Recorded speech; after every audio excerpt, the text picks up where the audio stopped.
Hey, what's up, everybody? It's Matt Johnson. We are back with another episode of Real Estate Uncensored. This is the place where you get actionable ideas, insight, and inspiration to turn your real estate career into a life of freedom. And we're talking about, we got an awesome guest today. We're talking about how to turn yourself into a local celebrity, what real estate can learn from the music and nightlife industry and entertainment industry. We're going to talk about a lot of fun stuff today at Instagram stories and Snapchat and all kinds of stuff, PR stunts. Who knows what we'll all get into. We've got a lot of stuff we can cover with our special guest. But first, the junior grandmaster himself, Greg McDaniel. Greg, what is up today? Woohoo! All right, we were talking off air, man. It has been an epic dyslexic day.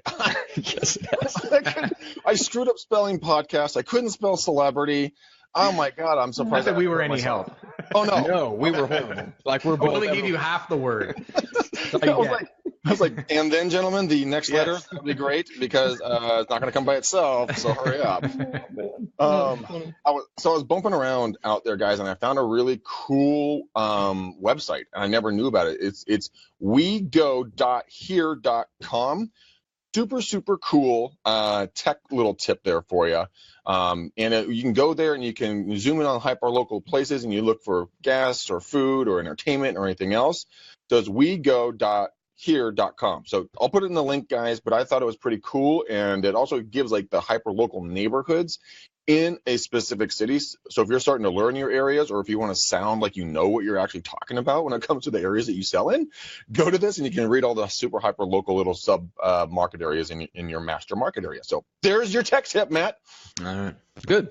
All I want to know is just when I'm on my way to an appointment, where can I find the nearest Starbucks on the way? That's all I want to know. Can we, and it's 2017, can we have that app come out, please, that just tells me where, can I just get the directions to the nearest Starbucks to wherever the hell I am right now? That's all I want. It's called Starbucks.com, dumbass. Yeah, you still have to, it's way too many clicks. It's like 7 clicks. It's way too much. I just want a button that I press. That's just more interns. Just get more interns. Yeah, that's true. Hey, we all need more interns. If you know of anybody, I am hiring. All right, guys. So true. So Louie Lavella. So first of all, give us an idea of kind of where you're at, who you are, and what you do. Cool, man. Well, thanks for having me on, everybody. And thanks, everybody out there, for watching. This is fantastic. It's going to be fun. So, yes, my name is Louie Lavella. Thank you so much for that quick intro. I am a celebrity / entertainment industry marketing consultant, marketing director. So I work with festivals, concerts, musicians, labels. Used to work with nightclub and bar a lot more, but getting a lot busier with the festival stuff. And so my job is to craft and create strategic marketing and branding, basically strategies, funnels, and get people to like your brand, listen to your music, buy your ticket, that kind of idea. So it's a really cool industry to be in. And, I've done a ton of podcasts that are not, I think 99% of my podcasts and shows are not music related, because it's really fun to be able to bridge what I do over there with any industry, small business, real estate, all kinds of stuff. So, I started a million years ago as a bar promoter as a teenager. Couldn't even get into the bars, but I was packing them in anyway. So. Sounds like Greg. Yeah. So people were trying to get in with fake IDs to drink. I was trying to get in to make money. So that was good. But, I was from way back in the day, and, you learned how to create that mini celebrity just from a bar or from a local DJ or band point of view. And I thought, wow, this is a great industry. It's fun. But I don't want to be a promoter all my life, ups and downs. It's too local. I wanted to grow and work with festivals and labels and whatnot. So that's where I got to today. Got into radio and TV in between that. All of that was leveraging myself to be my own little mini celebrity so I can get to where I am. And that works with so many businesses, making yourself some sort of celeb in your own area. Nice. Louie, we actually already, there's a guy named Rodney Worth who's watching us right now. Rodney, what up, Playboy? He is like a local celebrity here in Danville. I think you own 5 billion restaurants at this point, Rodney. I mean, the man owns I think 7 or 9 restaurants, but he does want some PR, so we're going to get you guys connected. So cool. Louis, you've already made money on this podcast, and we are 5 minutes deep. I'm out today. See you later, guys. Peace out, ninjas. So you just see Louie just shoulder roll out the office door. Yeah, it works, doesn't it? It really does, man. It really does. Let's start here. So we were chatting a little bit offline, just about the difference between Instagram and Snapchat, which I know people are very, very curious about. So what are you seeing in your whole world, the music and the entertainment industry? What's working and not working with Instagram and Snapchat? Yeah, so I mean, a lot of people come to me and say, "What do I do on Snapchat?" That's the first question. And now with Instagram stories, they're kind of the exact same. But that's the first question. Like, what do I do on Snapchat? I kind of post on Facebook. I maybe do the same thing on Instagram.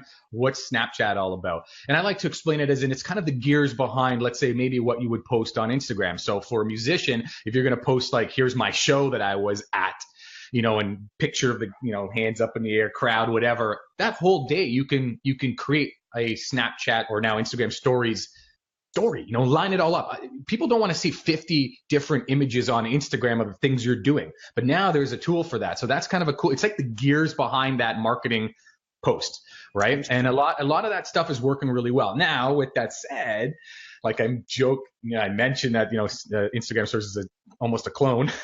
Right? So I'm waiting for the lawsuit story to come out. Or like you guys mentioned, you're just going to rename it to Snapchat.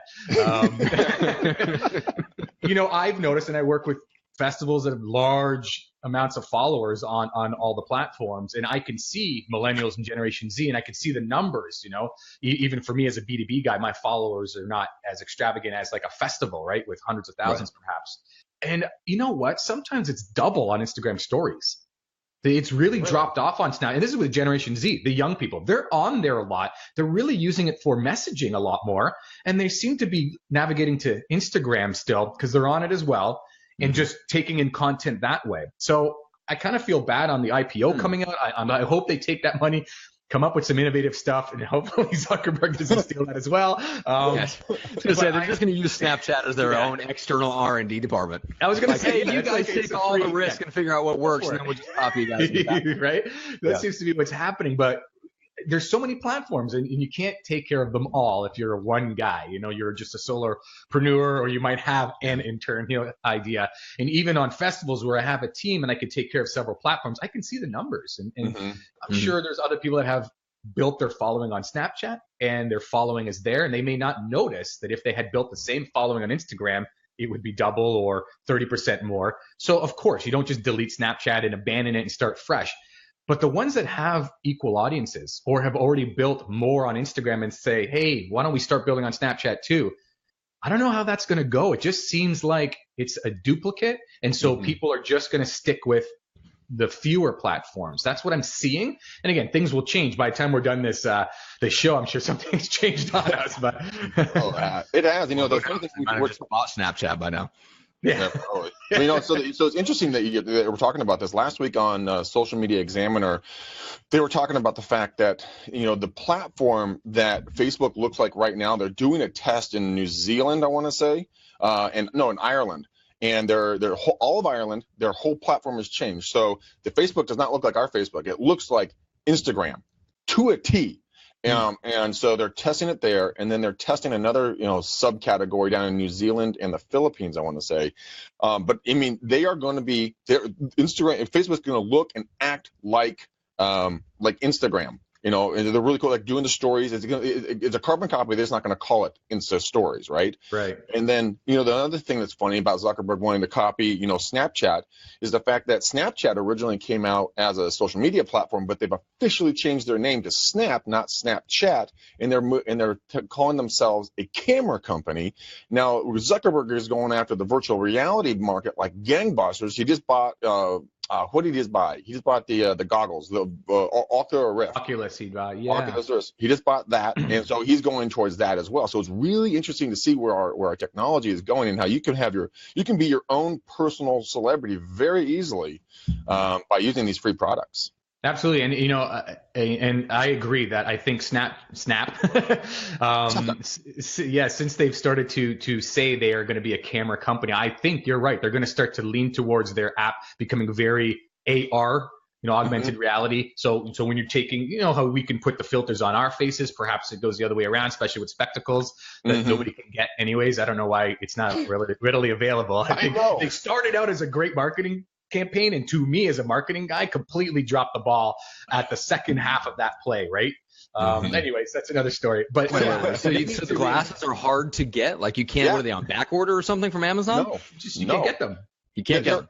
No, Matt, the only way you can get them right now is that they have kiosks moving around the country at random pop-up locations. They announce where they are, and people flood to get them. They'll buy them at $130 a pop. They'll go back and resell them on, anywhere else on the web for like $1,000, and people will be paying it because they're so unattainable. It's like, dude, you fucking guys, go out and give them your fucking spectacles if you want them to use them. Yeah. I mean, I don't even think they have the vending machines right now. I don't even think the vending machines are. I think it was just a campaign they did for a few months. They had that New York pop up, and all of it's gone. I don't even think they have the vending. So to me, the vending machine, cool idea, fine. Everybody can't get them. It's kind of like Apple sells out fast, and you get antsy. You really want to buy it, but then within weeks you can get them. So I don't know. Again, I'm not in their marketing department, but I would have said, okay, you got that antsiness. I do the same thing with festivals. We only have limited pre-sales, limited early birds. It gets antsy if you didn't buy them, and then you have to buy the next ones, impulse buy. But eventually they're for sale. They should have had this vending machine, and very few people can get them, and you really want to buy them whether you want them or not. And then you put them on sale. Like, they're not for sale right now. I'm not in their office. I don't know what the logistics around that is, but to me, I think it's died out. Like, now if it's for sale, I'm like, maybe I'll wait. I don't feel that antsiness. Like, I gotta have them, that is crazy. Actually, let's go back to that really quickly on Snapchat. Walter, who's watching us. What up, Walter? Great having you on the panel the other day, buddy. He's saying he's a Generation Z. And he says that Snapchat is the hardest one to connect with because a lot of his people, that whole genre is still in college, or they're below, the buyer and seller, threshold time frames, in life. And then Josh Bryan wants to know, how do you use Snapchat for lead gen? And Rodney says that, for his restaurants, he's getting 98% of his feedback is from Facebook, and then 1% from Twitter, 1% from Instagram. So wow, that's crazy. That might have to do with running. I mean, if he runs high-end, nice restaurants in the Bay Area, I can see that. It's an age demographic thing. I can see that being the case. Louie, I'm curious, and I'm sure a lot of people, if they caught this, would ask the same question, which is, we can see the analytics a little bit on Instagram. Like, we can see how people respond to our posts and stuff like that. How are you telling the analytics on things like stories and things like your snaps? How do you even know what the numbers are? So when you post a story within a certain time frame, you can see how many people will have either screen captured that or have actually seen it, and that's a metric that you could go by. With Snapchat, you don't really know how many followers you have, so they've definitely set it up that way where it's not a vanity metric on I have X amount of followers. So if you post a story, whether it's a video or an actual image, within that 24-hour frame before it's gone, you can go back and take a look and see how many people have seen it. So again, when I'm working with festivals and thousands of people have seen it, I know thousands of people have seen it on Snap. This exact similar style of image or video on Instagram stories, maybe double that or 30% more has seen it. So I can use those metrics in that way. I like to use those two, almost like it's your own little mini reality TV show. So you're building authority and you're building a brand with those. And of course, the way to lead gen, to answer that quick question there, is if you have an actual call to action that you're saying it, hey, by the way, if you liked what you've seen. The only thing is, people are so sick of commercials. So has to be soft. I like to be soft, you know what I mean? Or people will say, I love following this person, or if it's musicians, I just want to buy their music because I like their antics on Snapchat and Instagram stories. And then I get to listen to their music, so I use it as a big branding tool more than a sales tool, even though you can still use it for sales. Just there's so many places people get commercials. So I always like to say, just be aware of how many times you're actually advertising, you know what I mean? Or asking for those call to actions. You can do it. It's your platform and your account. See what your audience can stomach, right? Because there's so many platforms to worry about. We have Facebook and Instagram ads rolling out like crazy that try to get some leads and whatnot. So maybe use Snapchat and Instagram stories just for the branding play. And just, whether let's say if we talk real estate, right? You're in an area, you might be showing your character as a real estate agent and how you like to do things. And I just closed this, and maybe you're a joker, or maybe you're, whatever, you go to high-end restaurants. So that's your clientele and they like to follow along your mini reality TV show. And also you sprinkle in, hey, I'm about to check out this new place, and you're showing it. People are watching you as a TV show. To me, that seems to be working well. I love that theory. I love that. I love that whole philosophy is creating yourself. You said reality star. I immediately saw Kim Kardashian's ass. I'm like, oh God, that's scary. Just the whole screen up.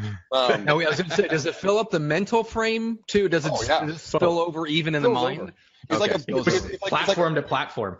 It's like a fat person sitting in a tiny little airplane seat just spills over. Like, oh man, I needed a dual monitor for my mind.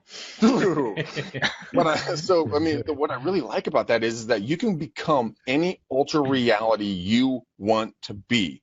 If you've always wanted to be like Matt loves to read books, and if he wanted to put a smoking pipe and a smoker's jacket and a pipe on, a nice little crackling fire in the background, he could be sitting back there. And well, today we're going to be reviewing this book. Today on Masterpiece Theater. Yeah. Yeah. I mean, for me, if I want to be an absolute basket case, as I usually am, then I can go do that. But I love that if people start thinking about that as you are your own reality star, people are going to tune in that like you. So cater to those people. Don't be who you think you should be who you truly are. Your authenticity will come spewing out of you like a child's, projectile puke. Just even that would be a funny show. I would definitely throw up. Just children vomiting. I bet you if you YouTube children vomiting, you'd have millions and millions of views, right? Sure oh my God. Oh, I just threw up in my mouth.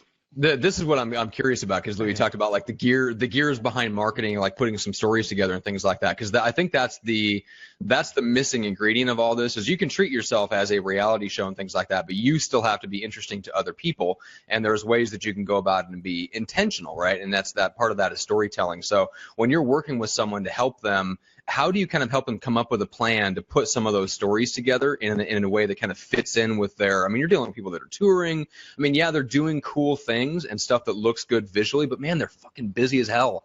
Totally. Busier than probably the average real estate agent, just going back and forth from gigs and rehearsal and practicing and songwriting. And not all that is super sexy stuff. There's a lot of work behind the scenes that's just fucking work.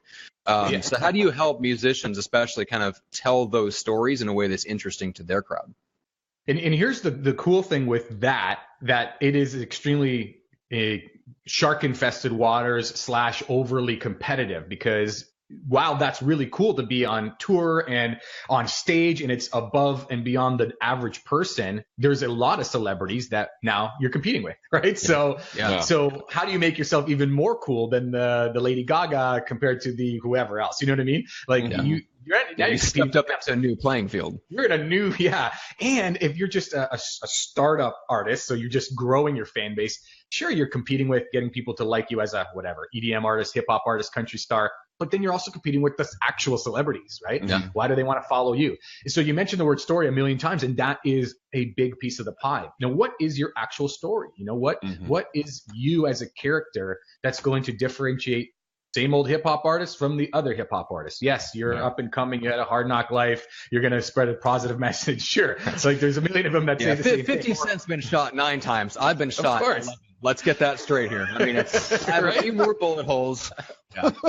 And speaking of, the Kardashians, there's a lot of that reality TV out there.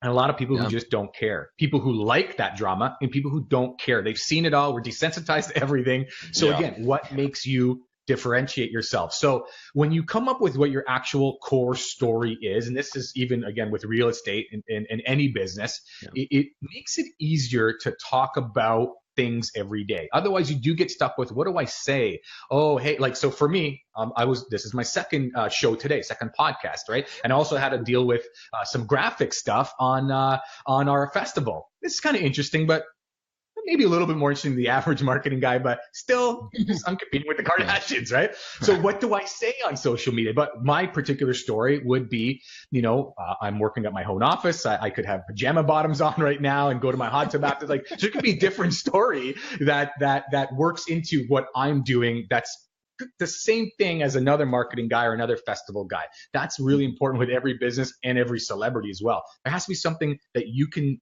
have. Because again, if I'm talking about musicians, what differentiates Kanye from Drake, from J. Cole? They're all hip hop art. They all have great music. They're all very famous, big labels behind them.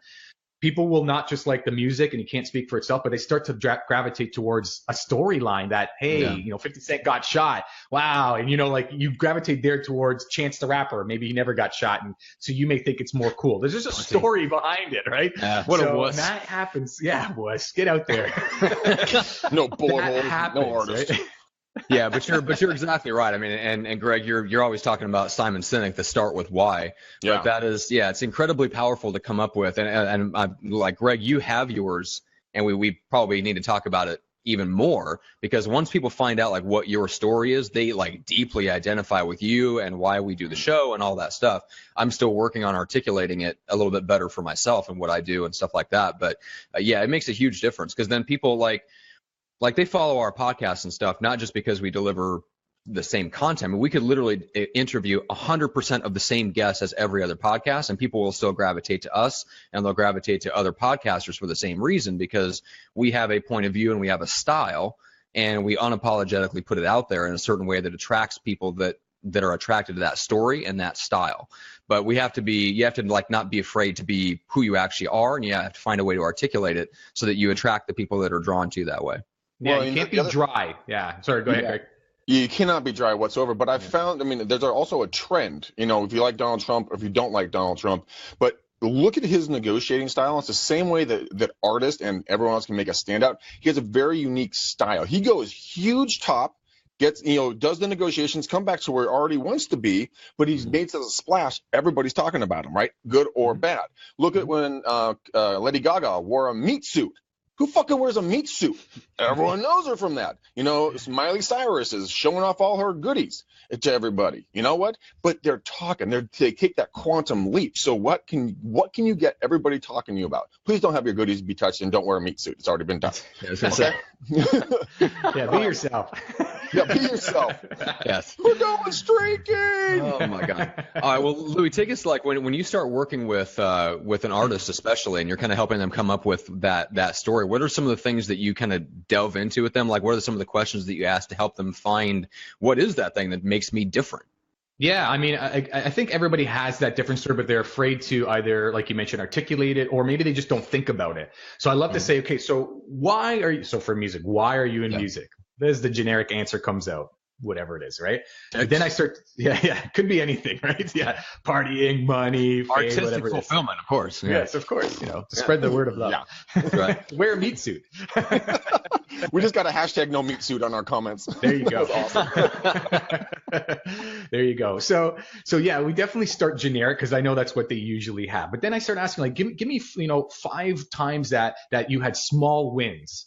Oh, I had somebody hashtag no meat soup. Somebody was paying attention. That could be a small win for our show. So for artists, what is it that was a small win? Because everybody has that goal on what I want to be on Sony Music or Universal and be on stage and do the Super Bowl halftime. Okay, great. But what if you don't get there? But what if it takes you 10, 25 years to get there? What are the small wins? They start to write those down. Give me a couple of times that were massive failures. Write those down. And of course, you're still here right now, so you didn't die from it. So that's good. And so what do we learn from that? Yeah. So hopefully, I'm doing this by seance now. And then you start to craft a journey and a story that you might be able to pick off from, right? And then you have that good paragraph on, okay, I had some wins. I had some big losses. What did I learn from it? And slowly, what's the message that comes out of that? And this can happen through artists. It can happen through any business person. So for me, my story is always working with the underdog. I find that I'm not working for the major labels. It's the medium and small label all the time. The festivals, there's the massive Ticketmaster Live Nation ones, and then there's the family-owned or smaller business festival that wants to compete with them. And I love working with those people. And that's why I love doing podcasts and not selling anything. And I love to give back in Facebook groups of musicians, and I know they don't have the money to hire me. I love working for the underdog. I found out that that's just my thing, right? And so that's a particular story that I figured out and I can run with. So those are some of the questions that I like to ask and have people ask themselves, because eventually you'll start to figure out what makes you unique, because everyone has that same, why? And it's like, great, but that's the carbon copy of these 12 people, right? So let's dig, right? So what are 5 questions you would ask someone? You would have someone ask themselves to find their unique, I call it superpower, or their standalone. What are some ways that people can start digging deep in themselves as we're talking right now, as they're writing vigorously on their yellow pads? Yeah, absolutely. So like I mentioned, the first one I ask is give me small wins. Give me 5 small wins that you in your business or growing as an artist, if I'm talking musicians, that you loved. Could be anything. I finally got my track done. I got 100 views. Whatever it is. Give me 5 wins that you loved. Second thing, give me 5 failures in growing your business, and you give me disasters. And because some of those will be good stories too, right? And you have something to talk about, especially, when I go into speaking, you got to have stories. Otherwise, you're boring, right? So those are the second, number 2.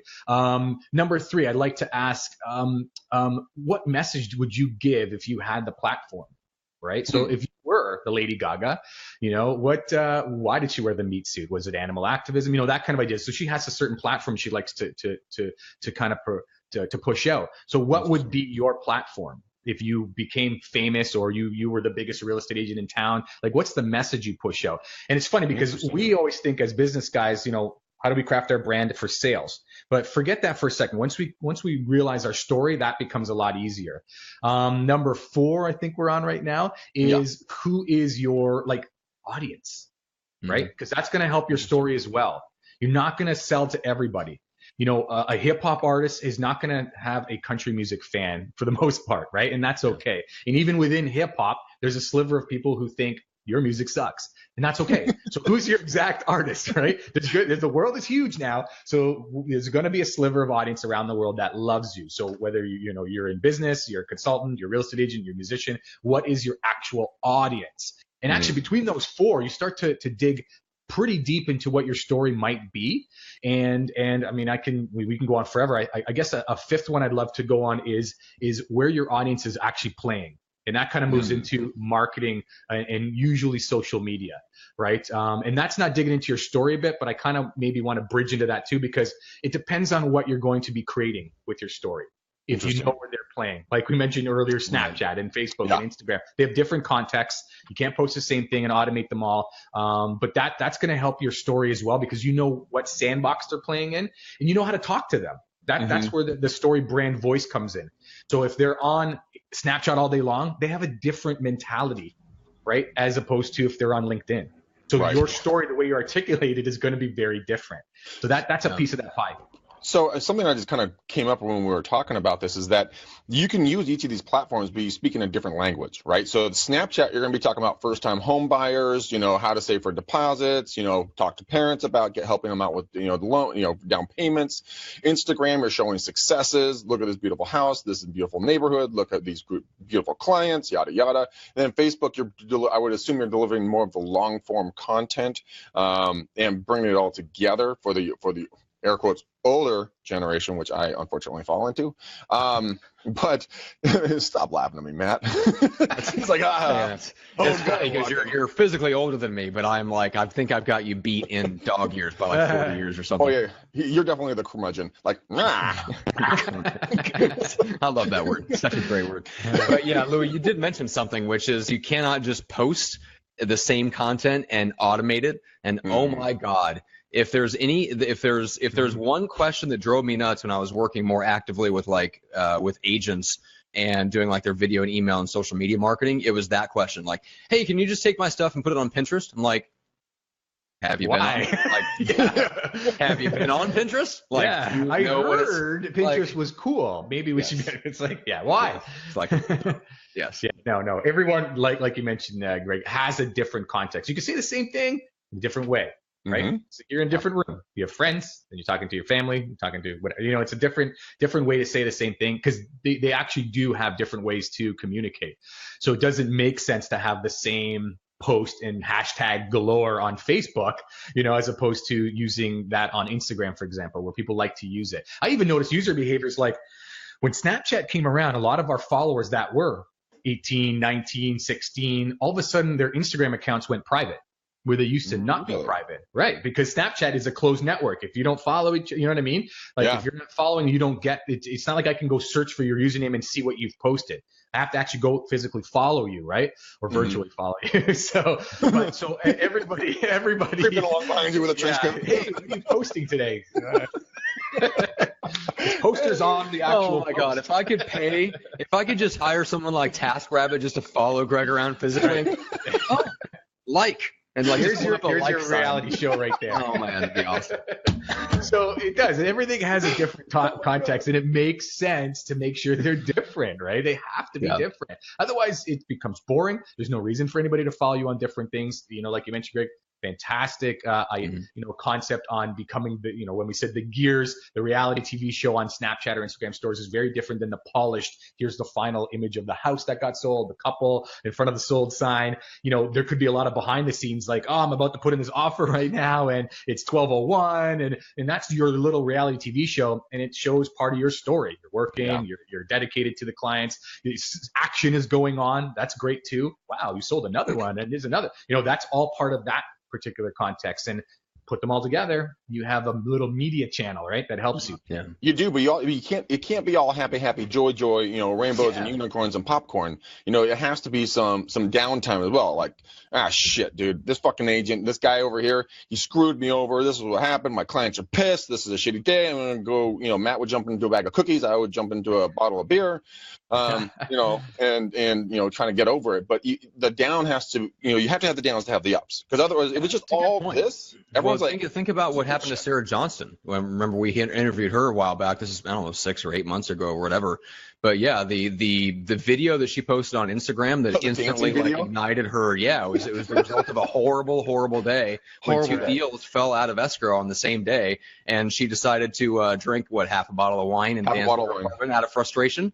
Yeah. And it just resonated with people. It did. And you know what? That's how viral stuff happens. Extreme happy, funny, extreme, sad, or the middle ground is good content, but we make fun of Kardashians. It's like extreme drama that, and the housewives of whatever, it's extreme drama and people gravitate to that. So not to say, again, you have to be always dramatic, but those extreme posts on each side are important to sprinkle in. I think the show is called Housewives from Hell, and they just do New York, L.A. and everything else. But look at the Chewbacca mom, dude. That thing, hundreds of millions from a lady that just couldn't stop laughing with Chewbacca. Right. It got me laughing. Yeah, that's great. As usual, I live in blissful unawareness. Oh God. It was hilarious, and that's super funny, and people just laughed with her. There was nothing to say, other than I just got this mask and it makes a Chewbacca sound, and she just found it hilarious and couldn't stop laughing, and so everybody who watches it has to laugh with her, and so that's that extreme funny part, and that goes viral, right? So there's things that we have to think about and sprinkle in and out, so it's not just the generic boring TV show. Right. I used to pitch TV shows, and it was always like, okay, I get the concept there, whatever it is. What are the characters? Because those are the ones that are going to clash or work together, and it's going to cause the dramatics that people will actually watch. Right. Yeah. And that's where, reality TV gets pitched a lot. It's like a sizzle reel of 10 minutes, not an episode.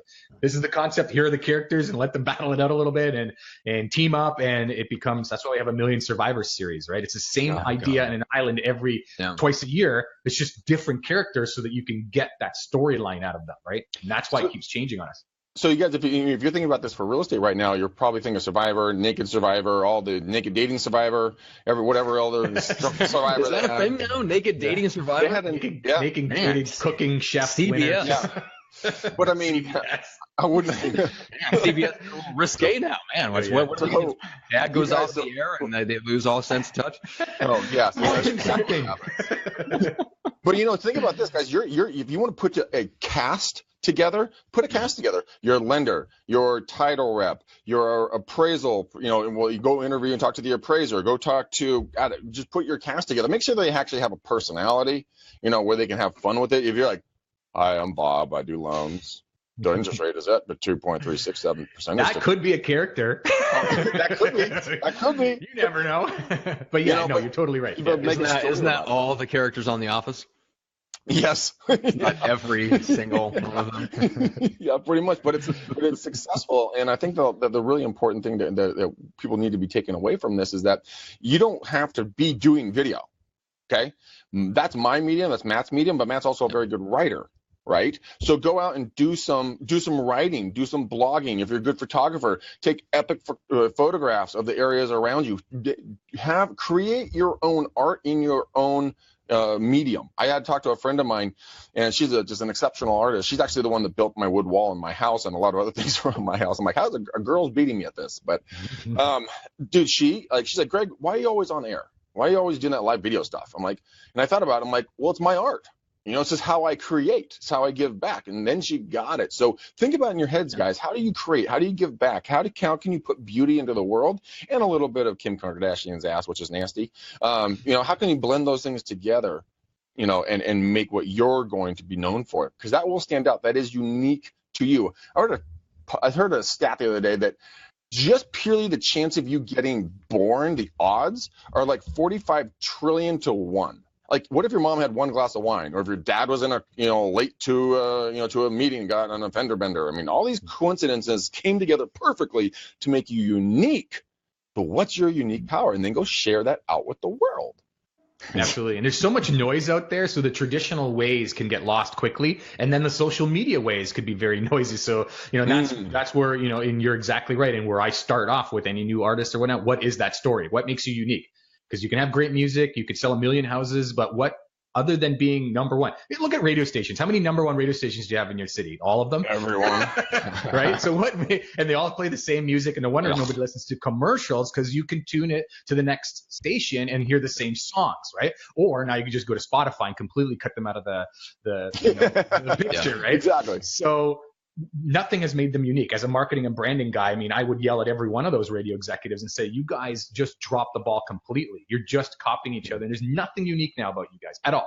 And no wonder you've lost. It's no surprise, right? So same thing with every business out there. It's really important to find that story. This way that the next guy beside you is doing Instagram stories as well. Cool. But he has his own TV show, right? And people might gravitate to that, as opposed to, you know, you might watch, you know, Amazing Race and not Survivor. Like, they're both reality shows that are out there, and like, but there's different stories that you gravitate to. People buy stories. Yeah, they do, and also it's also being original. I got a Insta360 camera. I'll put a link in for it, and I did my first tour of a house using a 360-degree camera. Yeah, I got one too. Look. Oh, dude, how much do you love those things? Dude, those things are awesome. Product placement. Send me another one, Insta. Yeah. Send me one too. I'll take one. Yeah. But you know, it was so incredible. It has like just under 4,000 or at 4,000 views, like 24 hours ago, because it was unique and different. And I don't know how many sales they got off of that, but I know they at least got 4 or 5 just from me posting that. People all around the world. One guy in Israel reached out and he's like, dude, I got to send it to Israel. How can I do that? I'm like, Amazon. Click link. There you go. All right. It's true. But I mean, you're exploring new tools. You're testing things out. Mm-hmm. You're not copying everybody else all the time. Yeah. You can take inspiration. I mean, this is just look at Zuckerberg taking Snapchat, of course. But it happens.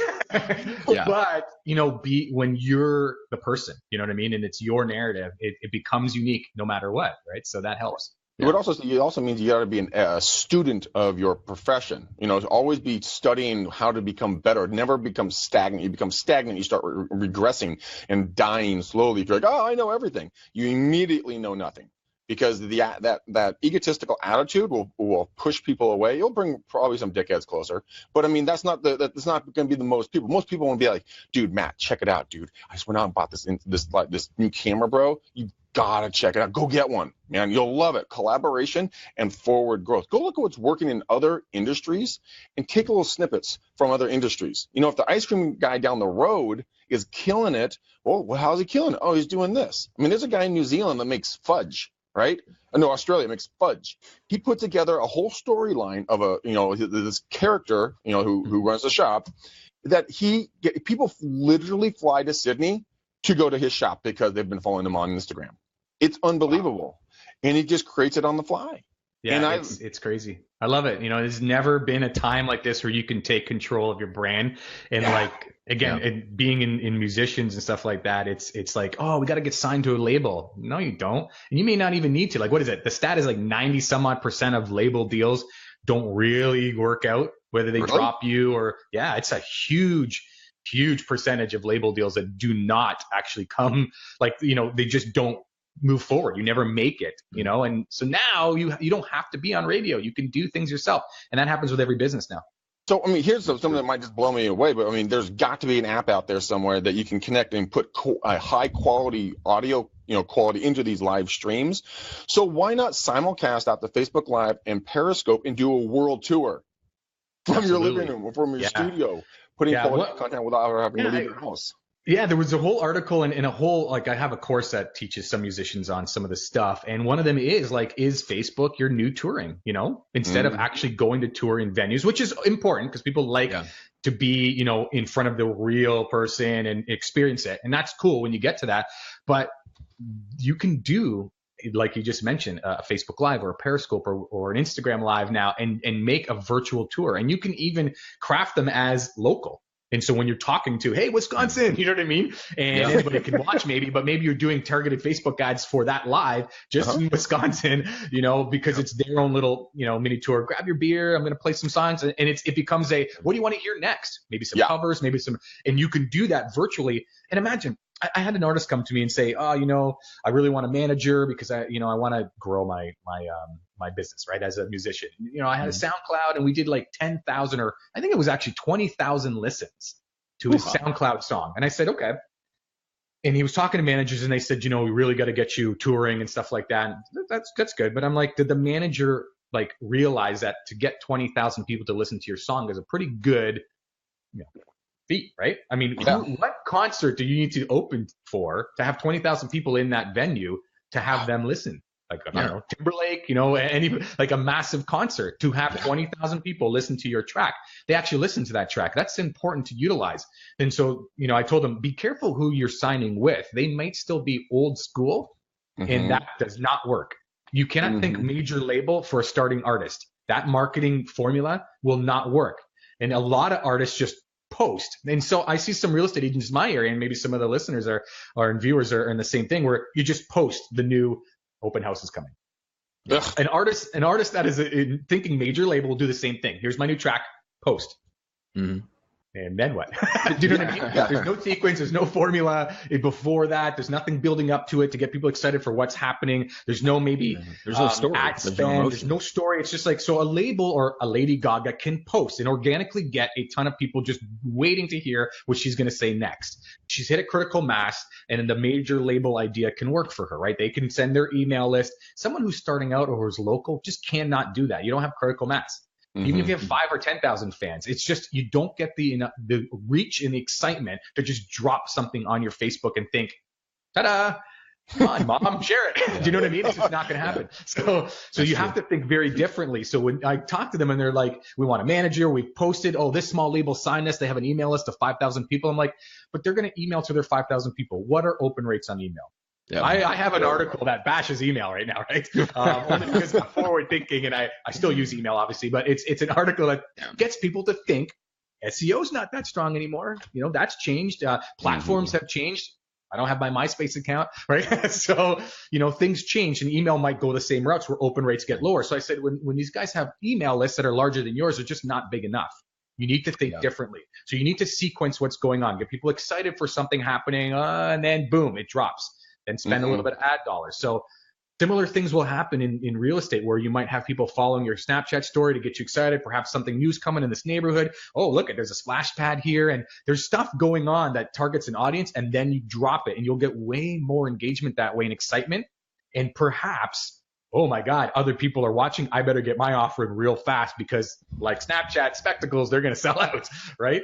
They totally will. And you know what, guys? Since you guys, Matt and I generally talk to real estate agents, through this podcast. But these ideas for you guys, I've talked about it 1,000 times. I'll put the link in there as well. Realtytimes.com. Go there. There's a consumer advice button right at the top, and you're going to press it. There's going to be a drop down of 8 different subject matters. Guys, if you do a video a day into local Facebook groups, do it on Periscope, do it, because then repurpose it out to your YouTube channel, start building your library of information.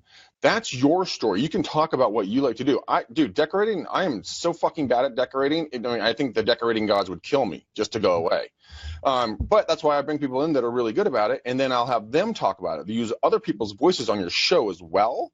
So you're always going to be the primary, but you can also bring secondary people in so that you can break it up a little bit, break up the monotony. And like Louie was talking about, you can go live to the world, just boom, like that. You're live to the world.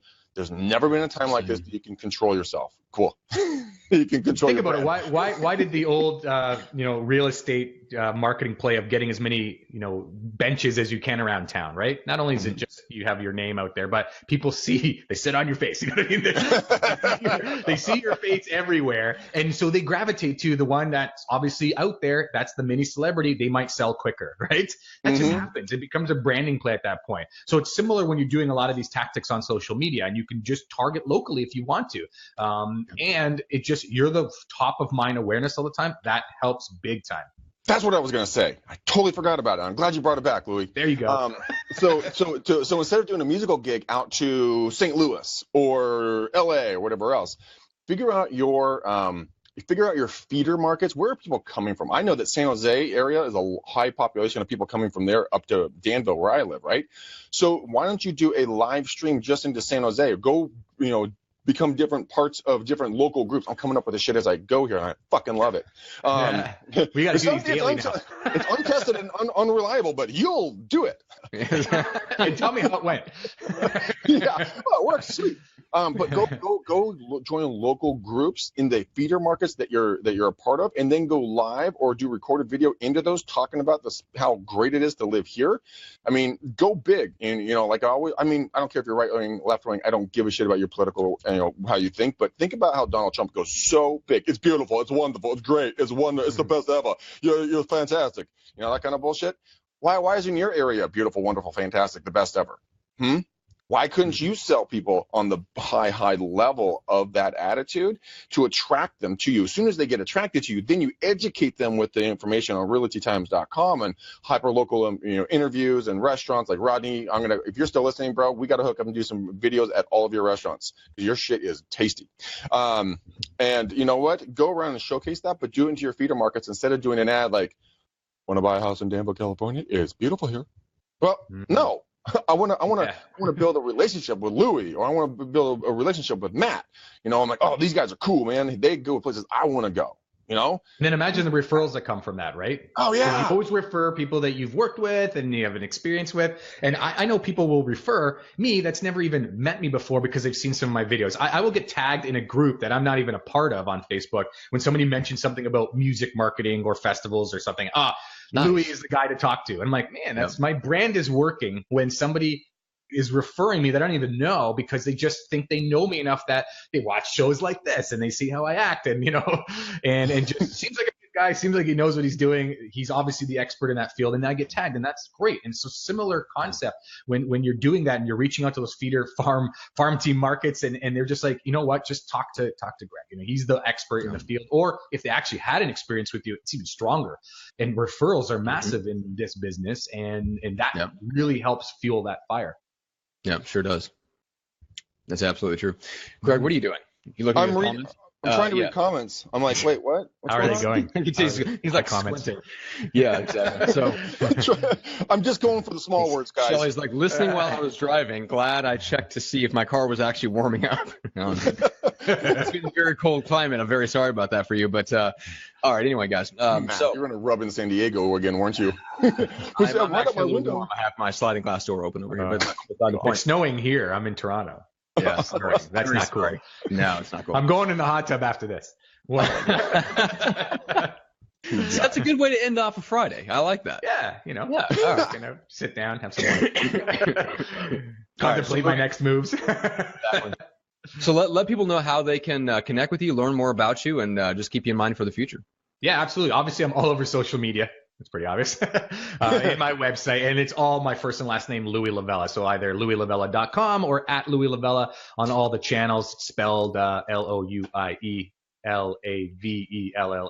And yeah, I post a lot of the podcasts I'm on or articles and things that pop up in my head that may or may not resonate with everybody out there, but it comes from music and entertainment, and it seems to be doing nicely because I think that celebrity marketing idea has been there as a machine forever. And now that social media gives everybody the opportunity to follow that formula, it becomes a lot more of a story that people want to hear because you can use it. So yeah, I post a lot of that stuff, on my Facebook page. I do long form posts and videos, and even if some of them speak to a musician or a festival, I find a lot of other businesses just resonating with it, which is cool. So follow, ask questions. I always love to chat away. It's fun.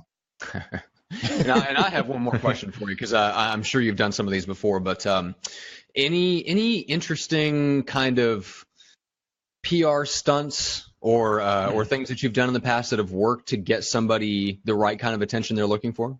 Trying to think of stunts that I've done that's worked. I love the out of the box idea. It depends, again, what the actual objective is. Right. The things that I have found work are gamification. I like that. Okay. Sometimes they're trying to figure out a series of clues to kind of get the big picture. That has worked. Some sort of gamification. You may have different snaps, or follow snap, one picture on Instagram, and you put the clues together and you find something. That seems to work well. Leveraging up any media is really huge, and it's not really a PR stunt more than, hey, I got featured in my local newspaper, and use that on Facebook and target your audience of people that may not know who you are or do know who you are, so they see you as an authority, and try and use that to get into another magazine, a real estate magazine. So I've done that with local blog, got into Huffington Post, and then Inc., and then Forbes, and then business.com, and all of a sudden I'm this great authority in because nobody that I know is writing, you know what I mean, that, to be as a marketer in all these different magazines. They stick to the trades like billboard.com perhaps, which is good too,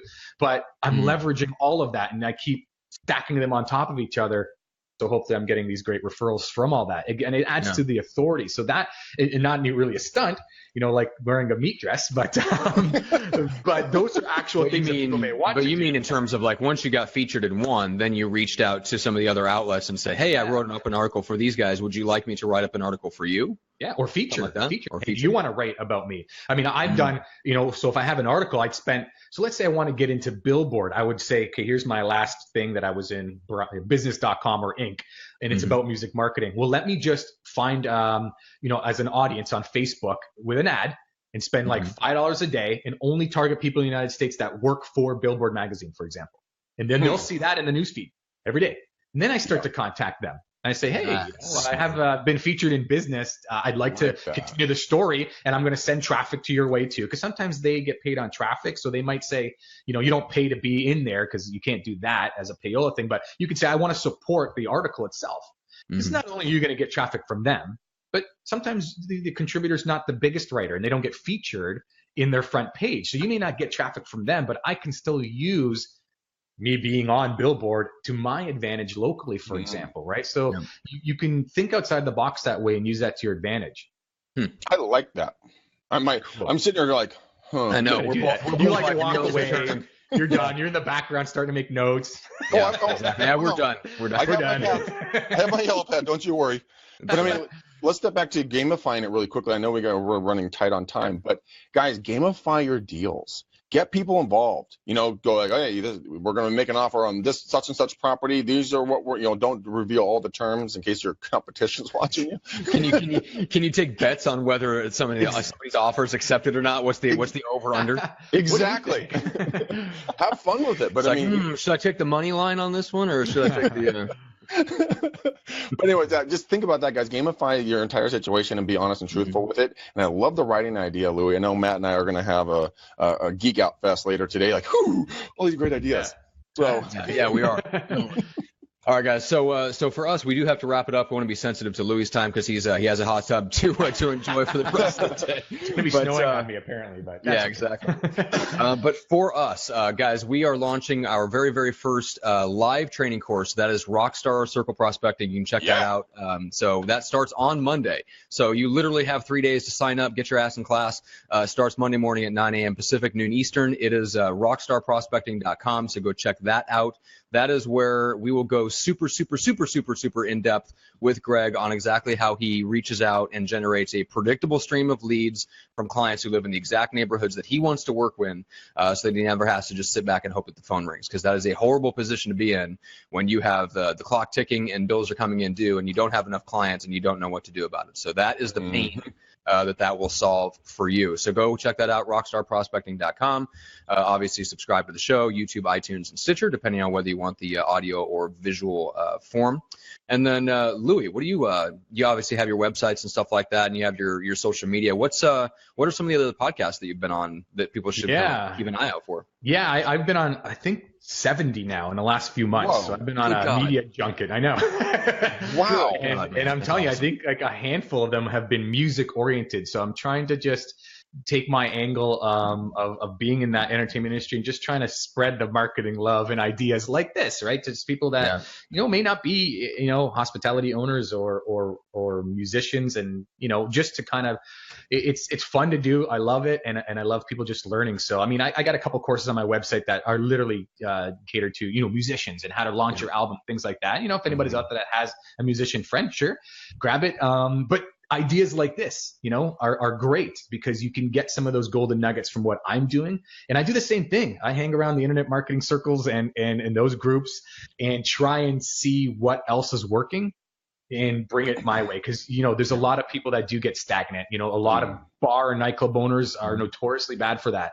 Well, Louie, what used to work, I'm like, look, I don't have a time machine, so let's not work. Listen, that kind of idea. And so there's a lot of business owners out there that are so busy operating that they can't, or they just forget to play around with what's new. And what's working is working, but the cliff seems to get closer quicker. Right. And things just fall off the cliff pretty fast all of a sudden. Then you get stuck with, I don't even know what's next because you haven't even played around it. So I like to push a lot of that on my website. And I have a list of a lot of the podcasts I've been on, and I just keep updating that as they come out. So listen away. And there's a couple real estate ones in there as well. Just fish those ones out. And this is my favorite one, though. So this has been good. Yeah. That's what we tell all the girls. I get it.